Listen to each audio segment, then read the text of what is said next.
নমস্কার বন্ধুরা, easy cooking blog video থেকে আপনাদের স্বাগতম। আজকে আমি মুগ ডাল দিয়ে ডিম ভেজে রান্না করে দেখাবো। চলুন শুরু করা যাক। অতি সহজেই রান্না করে নিব মুগ ডালটি। আমি এখানে 250 গ্রাম মুগ ডাল নিয়েছি। মুগ ডালটা ভেজে নিব। এখন কড়াইয়ে দিয়ে দিলাম, অল্প আছে কাঁচা গন্ধটা যাওয়া পর্যন্ত ভেজে নেব। আমার ডালগুলো ভাজা হয়ে গিয়েছে, একটু সময় নিয়ে ভেজে নিয়েছি।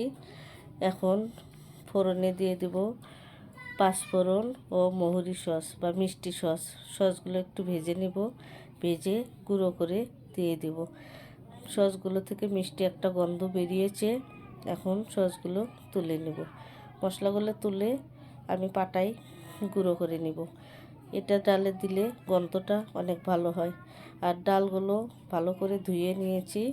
এখন পাতিল বসিয়ে দিয়েছি, পাতিলে সেদ্ধ দিয়ে দিলাম। ফেনাটা ফেলে দিব, আমি ফেনাগুলো ফেলে দিয়েছি।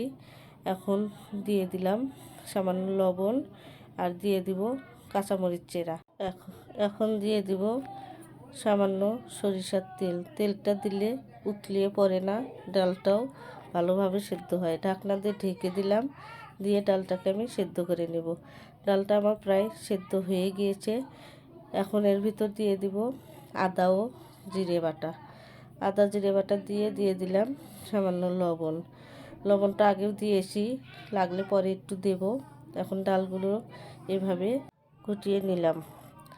এখন দিয়ে দিব গরম জল, তবে ডালে গরম জল দেওয়াটাই ভালো। এখন দিয়ে দিব হলুদ দিয়ে ডালটাকে ভালোভাবে মিশিয়ে নেব। হলুদটা পরে দিলে কালারটা ভালো হয়, এই জন্য আমি এখন নেড়ে চেড়ে ডালটাকে ফুটিয়ে নেব। দেখতেই পাচ্ছেন কত সুন্দর ডালের কালার হয়েছে। আমার ডালটা রান্না হয়ে এসেছে, দেখতেই পাচ্ছেন। এভাবে অতি সহজেই মুগ ডাল রান্না করতে পারেন। আর আমি এখানে 4টি ডিম ভেঙে নিয়েছি। দিয়ে দিলাম পেঁয়াজ, হলুদ, লবণ দিয়ে ডিমগুলোকে ভালোভাবে মিশিয়ে নিলাম। এখন ডিমগুলো রেখে দেব। ডালটা আমার সেদ্ধ হয়ে গিয়েছে, ডালগুলো এখন নামিয়ে নেব। এখন চুলায় কড়াই বসিয়ে দিয়েছি। তেলটা গরম হলে এতে ডিমটা ভেজে নেব। আমি ডিম দিয়ে দিলাম, দিয়ে ডিমটাকে বড়ার আকারে ভেজে নেব। ভেজে ডালে দেব। বন্ধুরা, এভাবে রান্না করবেন, দেখুন অতি সহজেই হয়ে গিয়েছে। আর ডিমগুলো যে খেতে এত ভালো লাগে, আর ডিমগুলো তুলতুলে ফুলে ওঠে, অনেক ভালো লাগে। এখন ডিমটা ভাজা হয়ে গিয়েছে, আমি 4 কোণা করে এভাবে চামচ দিয়েই কেটে নেব। আপনারা চাইলে চাকু দিয়েও কাটতে পারেন। আমি এভাবে কেটে আর একটু ভালো করে ভেজে নেব। বন্ধুরা, আপনারাও এভাবে রান্না করে খেয়ে দেখুন, ভালো লাগবে। মুগ ডাল তো অবশ্যই ভালো লাগে।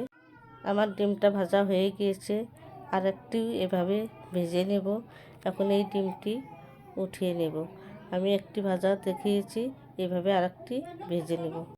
নতুন বন্ধুদের অনুরোধ করে বলছি, এখনও যারা সাবস্ক্রাইব করেননি অবশ্যই সাবস্ক্রাইব করে দিবেন। আর বেল বাটন অন করে রাখবেন, যাতে আমার ভিডিওটি পুরোটাই দেখতে পান অতি সহজেই। অবশ্যই পুরো ভিডিওটি দেখবেন। এখন ওই কড়াইয়েই দিয়ে দিলাম তেলটা দিয়ে ফোড়নে দিয়ে দিব তেজপাতা, দিয়ে দেব 2টি শুকনো মরিচ, আর দিয়ে দেব 2টি দারচিনি। দিয়ে দারচিনিগুলো একটু ভেজে নেব। এখন দিয়ে দিব রসুন কুচি, রসুনটা একটু ভেজে নেব। এখন দিয়ে দেব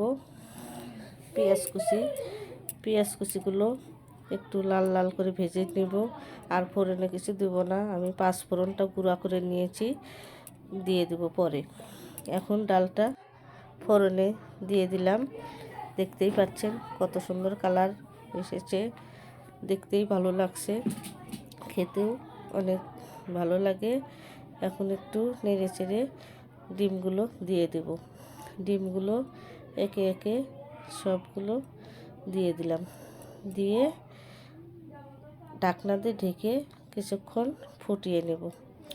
বন্ধুরা, আপনারা চাইলে অতি সহজেই এভাবে রান্না করে নিতে পারেন। আমার বাচ্চা আছে পাঁচফোড়ন গোটা খেতে চায় না, আমি এখন পাঁচফোড়ন গুঁড়া দিয়ে দিলাম, একটু দারচিনি গুঁড়া দিয়ে দিয়েছি। গুঁড়োটা দিলে গন্ধটাও ভালো হয় আর খেতেও ভালো লাগে। আমার বাচ্চাটা বুঝতেই পারে না পাঁচফোড়ন দিয়ে দিয়েছি। এখন ঢাকনা দিয়ে ঢেকে কিছুক্ষণ রান্না করে নেব। দেখতেই পাচ্ছেন ডালটা ফুটে উঠেছে, আমার রান্নাটা হয়ে এসেছে। এখন ডালটাকে আমি নামিয়ে পরিবেশন করব। দেখতেই পাচ্ছেন বন্ধুরা কত সুন্দর ডিমটা ফুলে উঠেছে। দেখুন অনেক সুন্দর হয়েছে, খেতেও ভালো লাগে।